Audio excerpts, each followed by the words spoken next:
బాప్తిస్మానికి సంబంధించిన వీడియోస్ చూసి ఒక బ్రదర్ ఇలా కామెంట్ చేశారు. అయితే ఇక నీటి బాప్తిస్మం అవసరం లేదా? రక్షణ పొందాలంటే బాప్తిస్మం పొందనవసరం లేదా అని. అపోస్తలుల కార్యములు 1 అధ్యాయం 5వ వచనంలో యేసు ప్రభువారు అంటారు, యోహాను మీకు నీళ్లలో బాప్తిస్మం ఇచ్చెను గాని కొద్ది దినములగా మీరు పరిశుద్ధాత్మ బాప్తిస్మం పొందుతారు. నీటి బాప్తిస్మము ఎవరిచ్చారంటే యోహాను గారు ఇచ్చారు.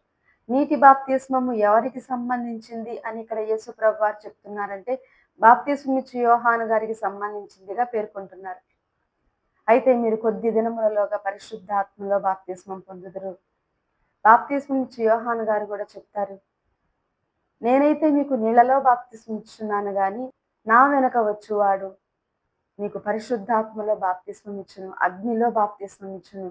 అంటే నీటి బాప్తిస్మం యోహాను గారికి చెందింది, పరిశుద్ధాత్మ బాప్తిస్మము యేసు ప్రభువారికి చెందింది.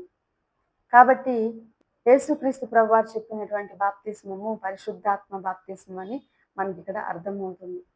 ఈ డౌట్ మీకు క్లియర్ అయిందని నేను నమ్ముతున్నాను.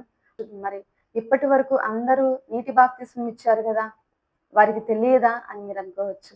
పరిశుద్ధాత్మ దేవుడు కాలానుగుణంగా పనిచేస్తాడు. ఏ కాలంలో ఏ మర్మాన్ని బయటకు తేవాలి, ఏ కాలంలో ఏ విషయాలను సంఘానికి బోధించి మహిమ నుండి అధిక మహిమలోనికి తీసుకువెళ్ళాలి అని పరిశుద్ధాత్మ దేవుడు కాలానుగుణంగా పనిచేస్తాడని పేతురు రాసిన పత్రికలో రాయబడింది.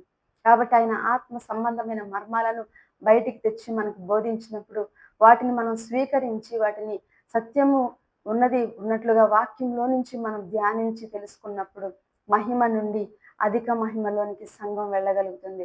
ప్రభు యొక్క రాకడ కొరకు సిద్ధపరచబడగలుగుతుంది. కాబట్టి ఈ యొక్క సమాధానం మీకు సత్య సంబంధమైనదిగా అనిపించినట్లయితే కామెంట్ బాక్స్లో ఆమెన్ అని టైప్ చేయండి. ప్రభు మిమ్మల్ని సమృద్ధిగా దీవించునుగాక. ఆమెన్.